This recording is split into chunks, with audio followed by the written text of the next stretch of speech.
Welcome to the GSD with Jenny podcast, where we talk about how to overcome all the stuff that gets in the way of getting shit done. Imposter syndrome, fear, money, relationships, networking, building businesses. We're going to talk to experts, or as I say, mavens, that provide practical and tactical advice on how to GSD. I'm your host, Jenny Buchholz, founder and CEO of Haven Creative. Now, I started my business with $300 in a laptop and grew it to a team of Haven mavens serving clients around the world and generating over 7 figures in revenue.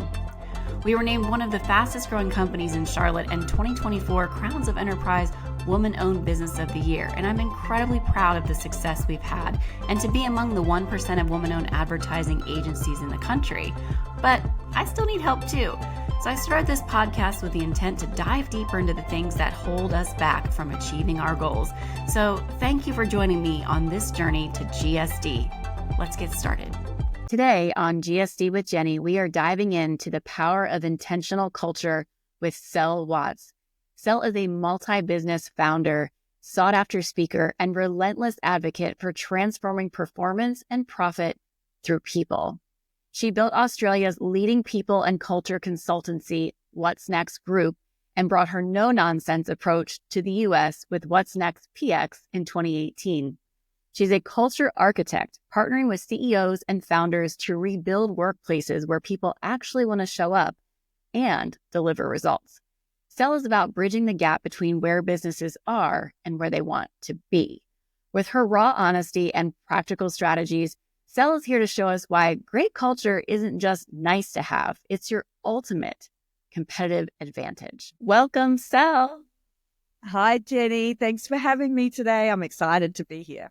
Absolutely. I am so excited to talk to you about company culture and how you can help people get shit done inside the workforce. So walk me through what you do and how you help leaders. Okay, so I'll start with the business. All right.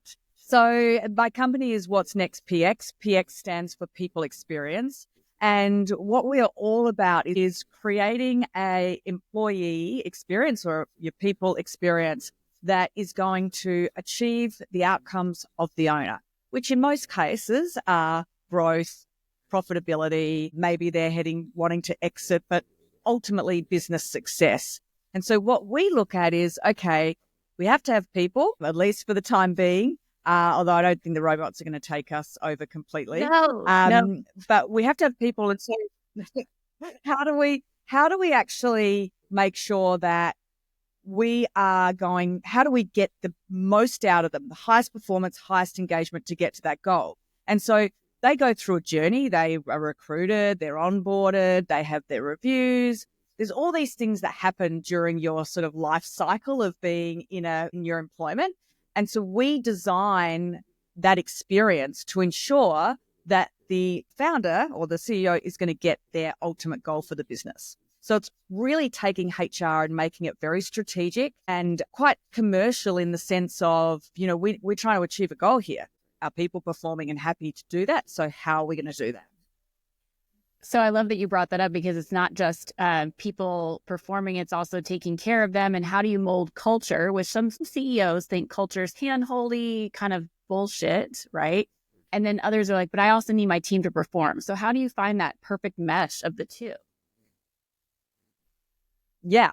So ultimately, we need our staff to perform, right? So they're not going to perform if they don't really clear on what's expected of them. And it is amazing how many times I work with a client to define a role and the role is actually completely different to what it used to be or they thought it was. So people need to firstly know what does success look like in my role? When I go home at the end of the day, how do I know I've done a good job? Not rather than, well, I assume I've done a good job because no one said otherwise. To get people to perform, they want to know what's expected of them. They need the tools to be able to do that. Now, the tools can be resources like, your laptop or your design tools or whatever you need, but it's also training and development. It's also proper feedback, regular feedback, good leadership. So what is it that they need to then do that job? And then in an environment that makes them feel like they belong. Now, the thing with culture, in my view, is that culture is not this is it. You can design whatever sort of culture you want for your business based on your industry, your type of business, but it needs to be consistent with everything that happens. So I know what it means to work with you in this company, how I'm going to learn, how I'm going to be given feedback, how I'm going to progress, and how we treat each other, our values. And so when we do those things, then we are going to create a culture that people understand, and they know they understand, they have the expectations of this is what I'm going to get, this is what it's going to be like every day. And that enables them to perform and stay and be happy, which will result in the business owner's goals. Like if this whole like silent quitting, that's because people don't know what's expected of them, or they haven't been given any opportunities to develop, or they haven't been given feedback.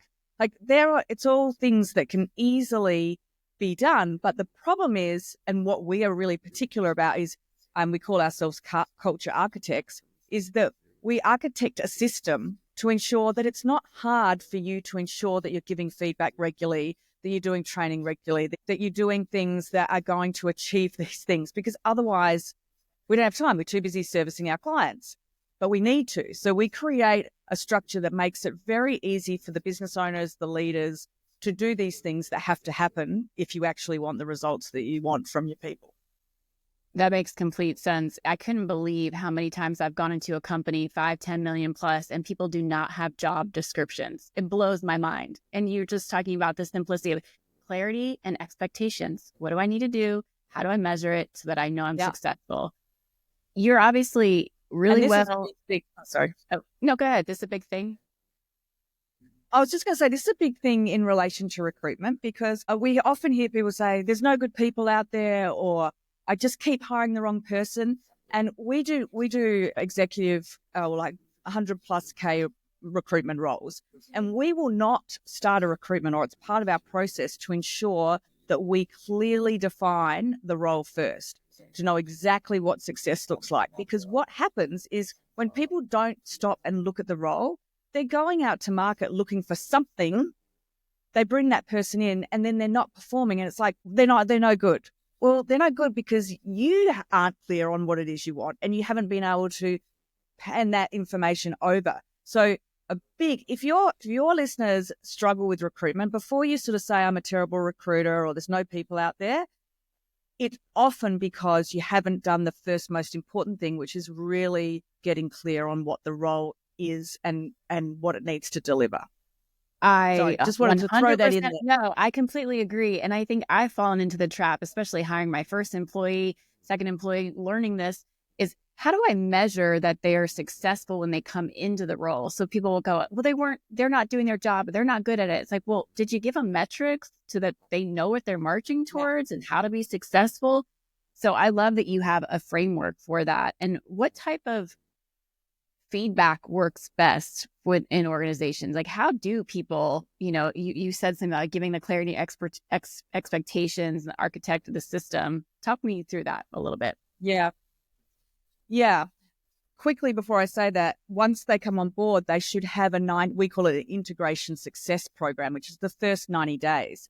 And that is designed specifically in a way to ensure that by 90 days, you both know whether it's going to work out or not, because we all have held on to people longer than we should have. And so we don't want to be doing that. So there's, thinking about those things too. But in relation to giving feedback, so the most important thing is the heartbeat of the organization, which is the values.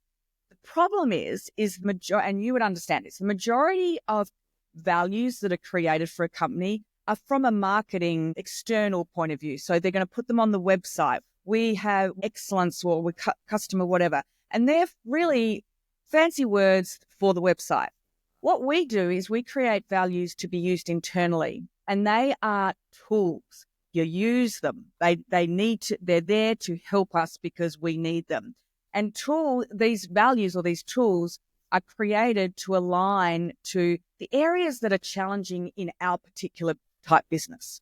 So we all have our idiosyncrasies in our business that makes it difficult. I know, so an example of one of ours, I've always had small businesses, and I really admire employees that join small businesses, especially under entrepreneurs, because it can be very a rocky ride. 1 minute it's going really well, and then suddenly budget's really tight, and then one person's away, and it's really hard.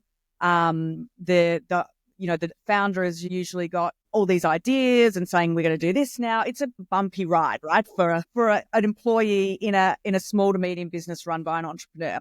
And so I created a value to help me with that. So I personally don't want to work with people who aren't passionate about being alive, basically.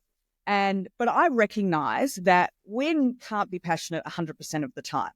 So we have a value that's we are passionate, and in tough times we fight.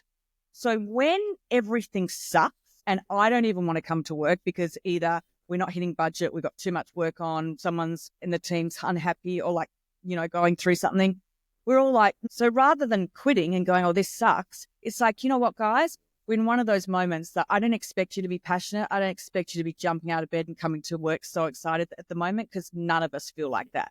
This is where we pull that tool out and go, this is when we fight, and we'll get through it. And I have been able to use that value, pick up that tool in team meetings and go, okay, guys, I'm going to be talking about tough times we fight, because I know none of us are feeling very passionate right now.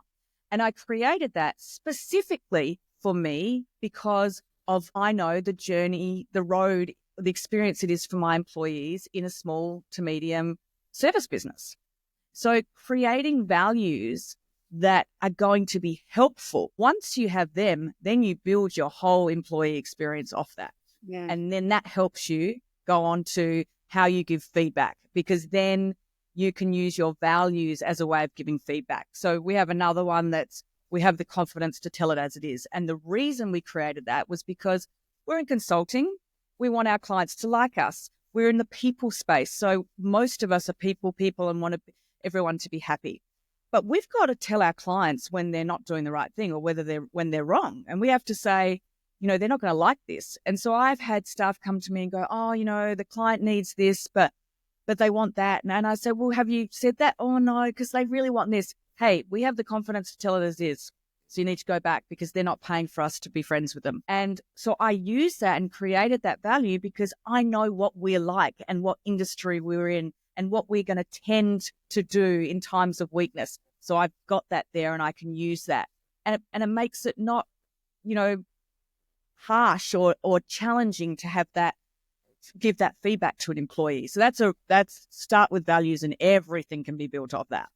I love it so much. You're singing my song, because you're right. In marketing world, there are these jargon words like integrity and teamwork that are plastered to a wall that don't mean anything, and people do not know how to operationalize them. So what I love what you're talking about is taking them and truly operationalizing your values. So you're using them in the hiring process, during reviews. It's funny what you're saying is like the confidence to tell it like it is. We have a core value of being brave, which is about those radically candid conversations too, being direct and honest. And I loved using them during those conversations that like, oh, I need to tell them about their performance, but I tie it back to the value. So love that.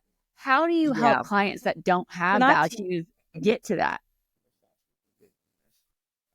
Yeah. So the first thing I'll ask, because when I first started the business 17 years ago, I created vision, mission, values for my company, sitting in my spare bedroom, being a dreamer. This is what I'm going to build. Oh, yeah. And I went out and was providing, generalist HR services. And what I was finding was that if the company didn't have values and what I call the heartbeat, everything else wouldn't really add much value. Nothing would really stick. And so what I say to clients now is, what are your values? And if they have them, they are usually fancy words on a wall, because then I say, so how do you use them? Tell me like when you would call this out. Oh, in our reviews, I to get someone to reflect how they've shown integrity. It's like, who's that helping? That's not helping anyone. And also, by the way, if you don't have integrity, you're not going to be in business for very long. It's like, what a waste of time. First thing we do is go, okay. Then the interesting thing about our program when we go through the values is we always start at the first session and we go like, tell me about your childhood. And they're like, what do you mean?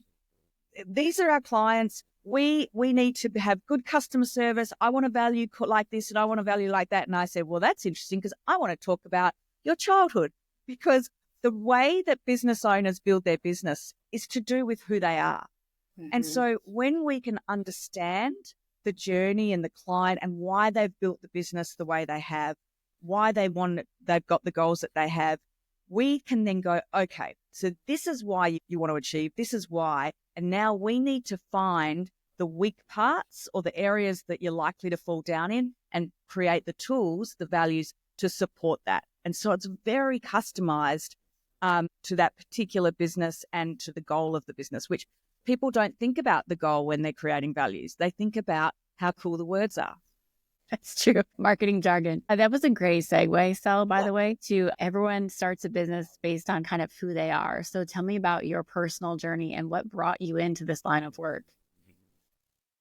Yeah, sure. So when I started my business, I started in Australia, and 17 years ago, I was 30.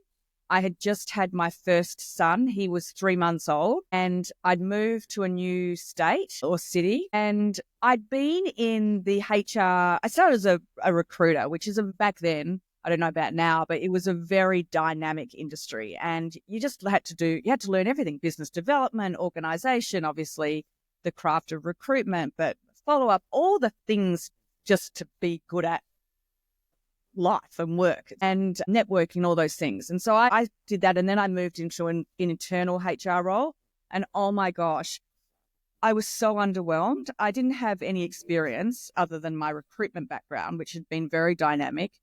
And so I went, I better join some networking groups and get a mentor because I don't really know what I'm doing. And I was like, who are these people? They are boring. They are about rules, being the police or the counselor. I'm like, this is not right.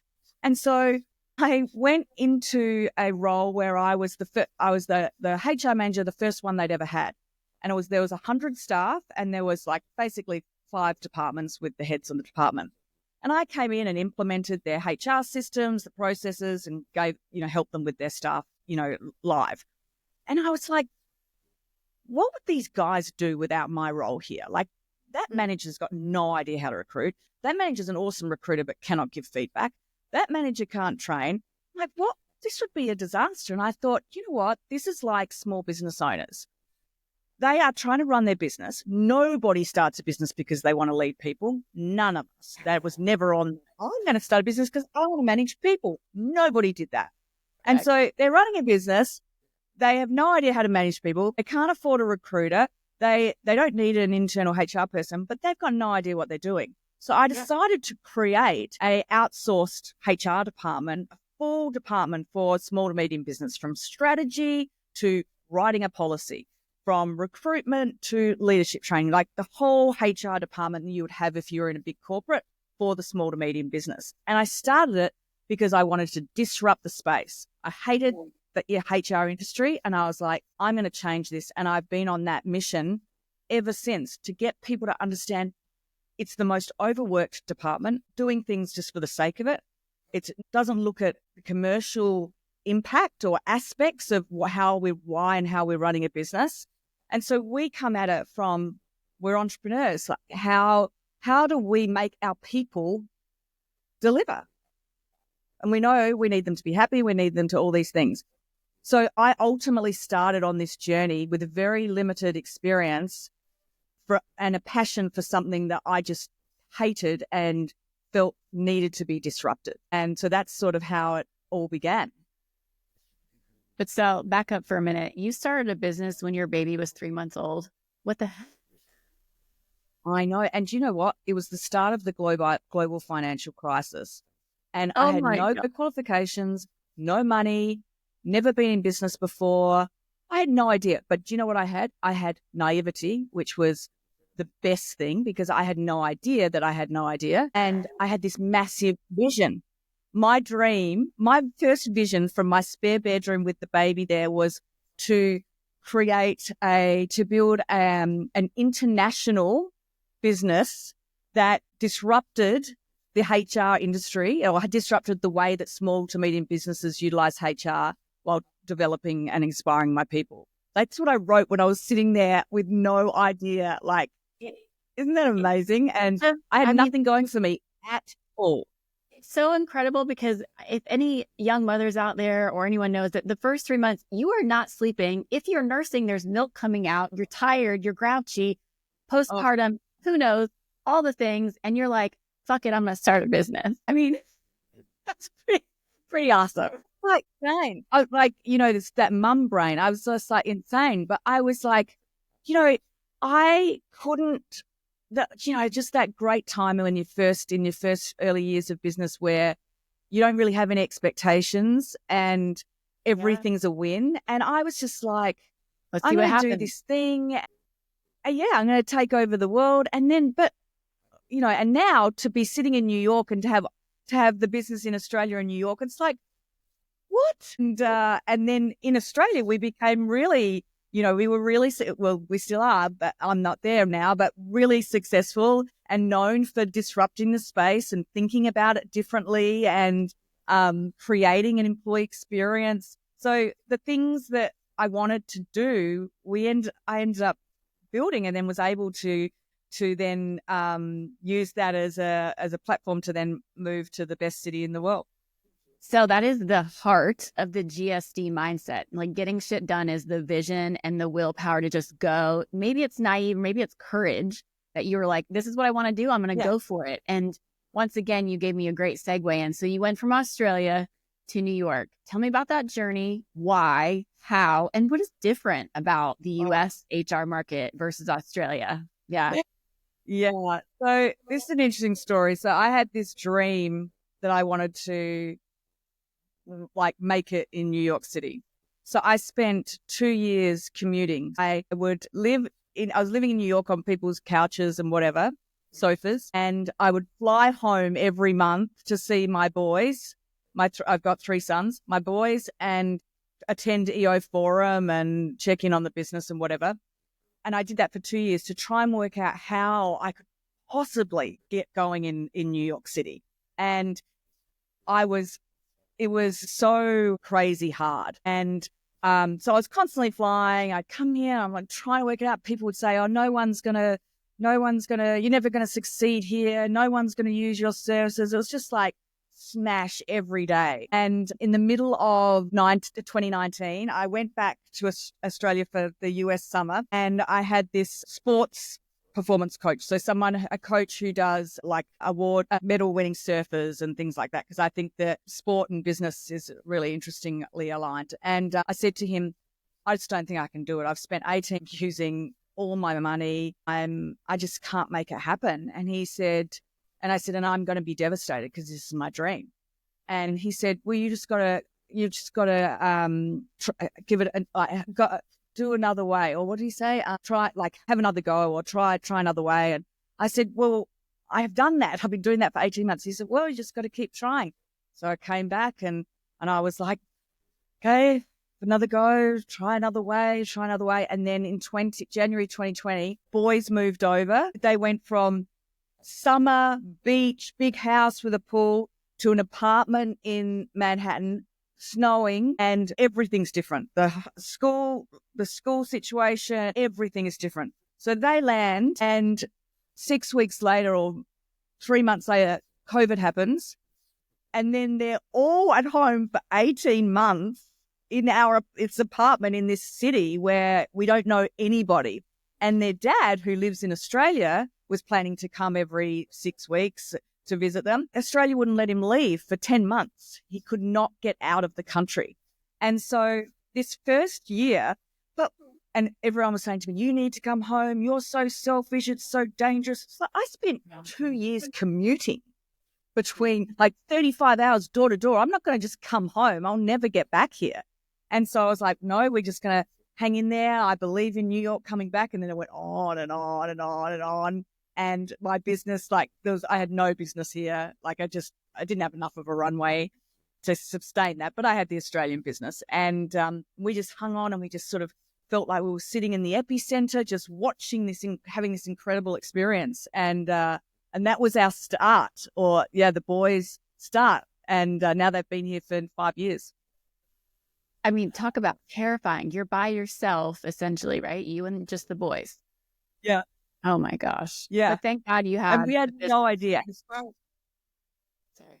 And when you ask the question of the differences, just everything from the day-to-day things that we just know how to do, with education and finance and healthcare and whatever. But then from a business perspective, very different. We have very different cultures. And I really wasn't prepared for that. I think if I'd been moving to India, I think I would have been better prepared because I would have known this is going to be so different. They speak another language, that this is going to be really different. I need to prepare. But I didn't prepare for this. And so different. We have very different style of doing business, and the HR world is not completely different, but a whole element of HR here we don't do in Australia. So I spent the first few years just saying what I don't do. So it's taken me a long time to work out how to position ourselves, how to all my credibility, anything that I'd done in Australia, no one cared. Like that credibility didn't make it across the ocean. No one cared if I'd won awards or what business I'd built or whether I was on TV or no one cared. It's like, you haven't done it in New York, so whatever. So it's basically, I'm like, I'm old, I'm 48 now. And so I'm like, I'm old and I'm starting in a new city and I have 3 sons. I should have been doing this when I was 25, but for some reason, the universe wanted me to do it now. And I tell you what, I talk about growth. My God, it's just unreal. Yeah. So, I could give you a million funny stories. I will give you one little funny story about my youngest, who's 11 now, but he was 5 when he got here. He was in class and the teacher said, "Okay, everyone, get your library books and put them in the bin." And we call the trash the bin. And he's like, "That's weird. Put them in the trash." Okay. So we went and we put all the library books in the trash. And the teacher's like, "What are you doing?" It's like, "You told me to put them in the bin." That is just one of many. They're hard to little guys. Oh my goodness. So funny. Yeah, well, I would say from what I understand about Australian workforce versus the US, you really can't fire someone after a period of time in Australia. Is that correct? Because you talked about earlier about the 90-day time period in the US. Do you have that in Australia? Yeah. So we call it the probation period, which is a legal period of 3 months where you can get someone out in that time. But after that, it's incredibly difficult. So in Australia, we have quite a large division around industrial relations, and because you can't get rid of people, and if you do, you often get unfair dismissal claims. So that's a huge part of our business there. So yeah, it's very hard. But so I would look at, are we doing these 3-month probations because we want to see if we can get rid of someone? Shouldn't we be doing this to make sure that we're going to get them up and running as quickly as possible and get a return on investment as soon as possible?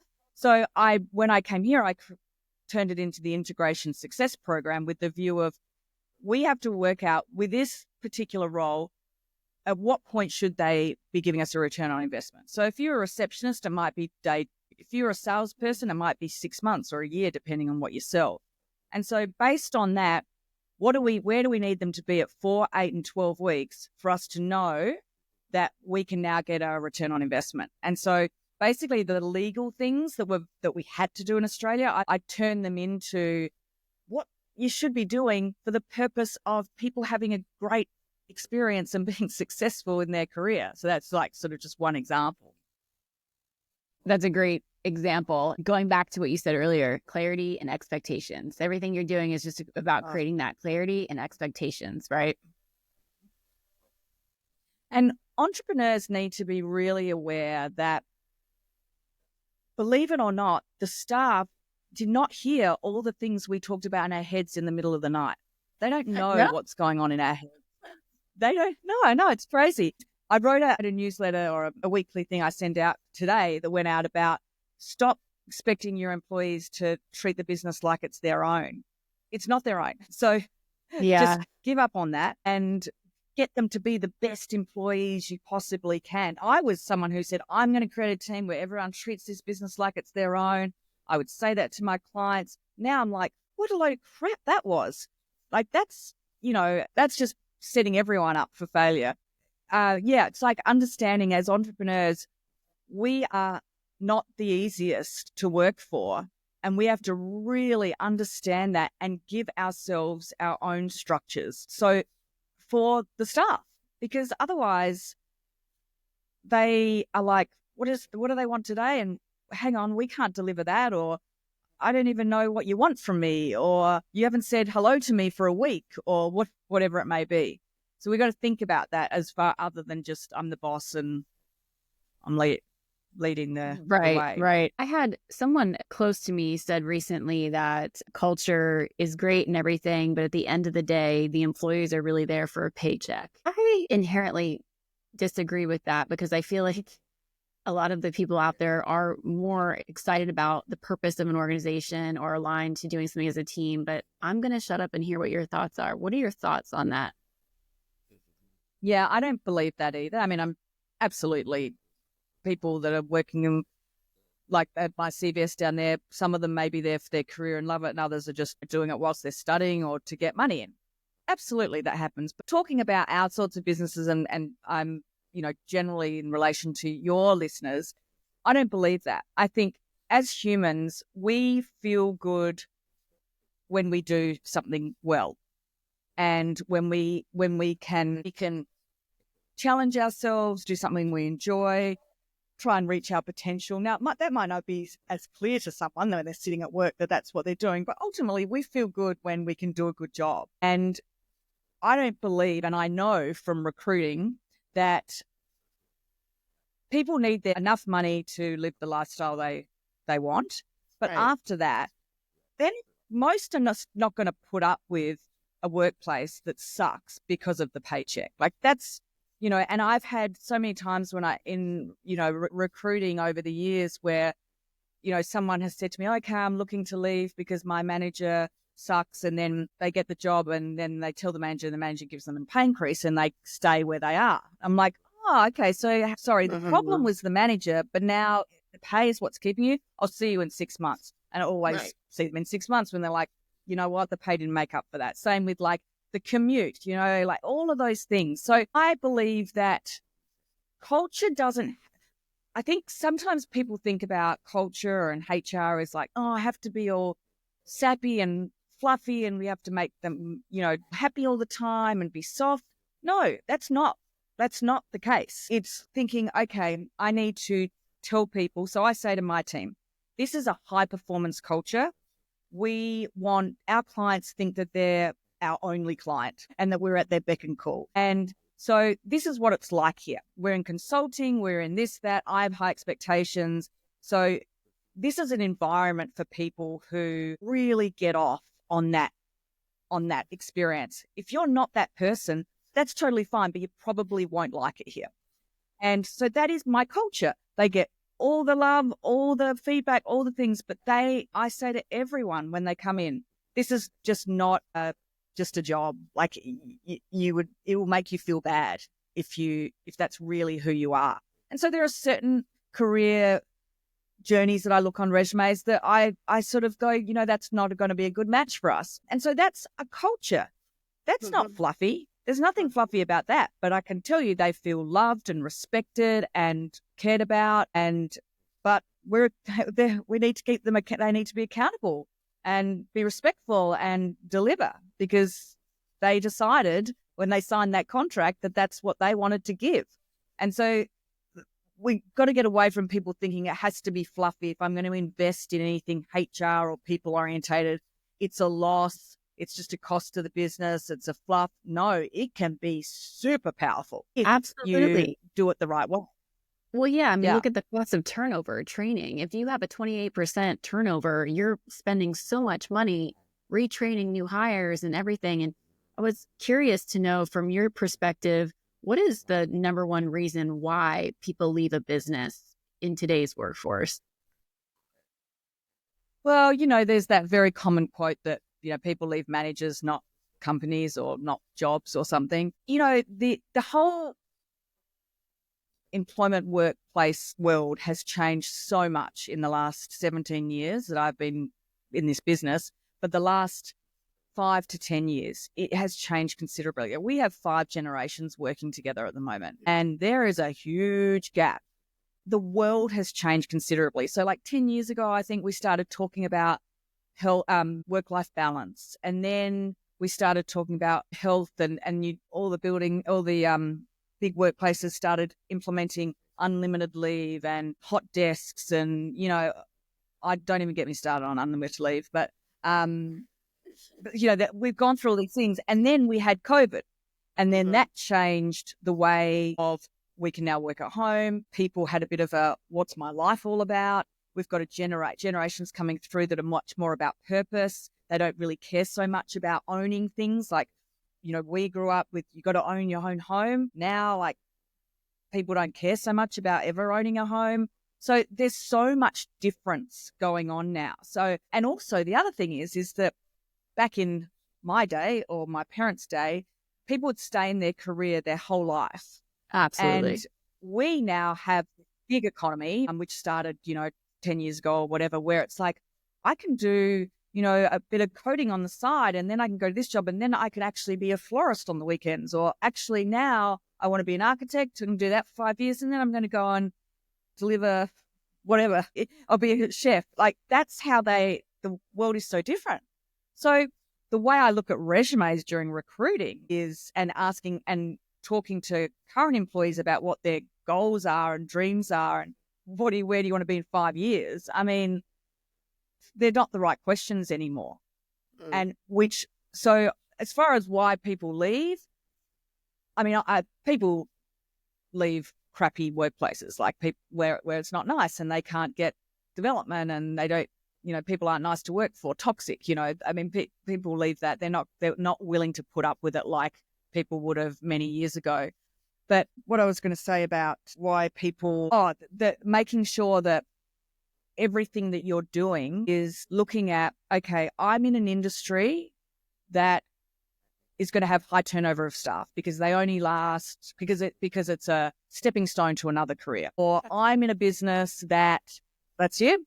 So yeah, so then what does that mean for you? That means your onboarding needs to be spot on, because if you're only going to have people stay on average 2 years, you need them up and running and giving you a return on investment really quickly, because you've only got 2 years. You don't want to wait 6 months for them to, right. And that's all about how you onboard them, not how you recruit, how you get them up to speed. So that's something you need to consider. Someone else in a different business. So understanding the idiosyncrasies of your own business is so important to know what are the things you really do want to know from potential recruits and your current people, because there's no point fighting against something that just is. It's like I say to people, if you're in a manufacturing business, the machines are going to break down. We don't want them to. We want it to be as minimal as possible, have as least about effect, but it's going to happen, right? So what is it about your business? And so, for example, in professional services, staff leave and they take your IP and they go on, or they steal a client. You know what? Sucks. So, but it happens. It's happened to all of us. So it's not going to change, because that's one of the parts of this sort of a service business that can happen. So how do you reduce the impact so that hopefully it doesn't happen? It doesn't happen very often, but when it does, it has minimal impact. So when you're building culture, trying to work out how to engage your people, who should be recruiting, what your goal, like what your KPIs and expectations should be around your business and your workforce. Firstly, stop and go, what's the persona of my business? The industry, the size, the location, the type of customers we have. And then what's the persona of me? How am I going to sabotage it? So how am I going to do a disservice to my people because I'm the way I am? And then have those information, then go, this is what I want to achieve. This is what I want people to feel when they're here. Now you build all your stuff. That was actually the answer to a question I was just about to ask you, is how to create a culture that gets shit done. It sounds like you just identified those key things. If there was one takeaway, what would that be? How to get shit done for a business leader? Clarity on the ultimate goal. Clarity on the goal, because I'm all about do what matters. We spend so much time doing stuff that doesn't actually matter. And it's the same way with my sons. They're teenagers and there's a lot of things that I could be complaining about. I've got to what actually matters at the end of the day, because I can't manage everything. And so, if they drop the F-bomb, you know what? 20 years ago, I would never do that in front of, in my home. They do that. It's just not as important as me making sure they don't take drugs. Let's get clear on what matters. And so I'm very much about that. And so in your business, why are you doing this? Why are you doing your reviews like that? Why are you having that meeting? Why is it why are you doing it? If you can't have a really good reason that aligns to the ultimate goal, stop doing it. I love it. So yeah, that you was can't not get really done one. if you don't know where you're going. So it sounds like a lot of introspective work as a leader, whether you're a business leader or in the organization and want to be a leader, clarifying your goal and where you're going. That completely makes sense. Thank you for sharing that.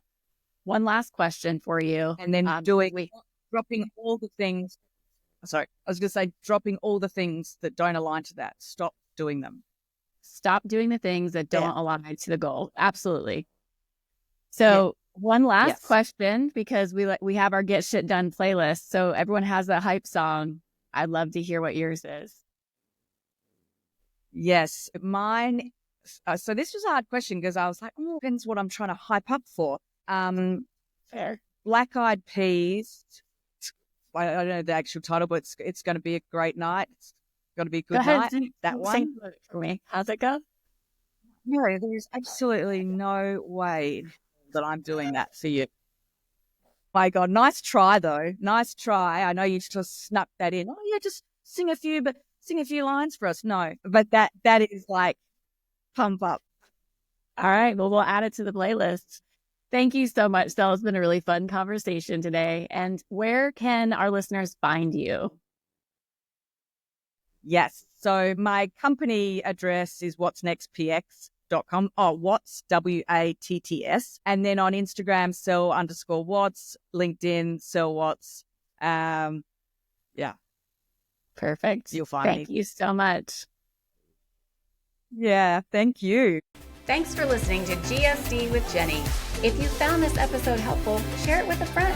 For more ways to GSD, you can also find me on LinkedIn at Jenny Buchholz, where you can sign up for my Maven Mindset newsletter, or follow me on Instagram at Maven Jenny. Until next time, go GSD, Mavens!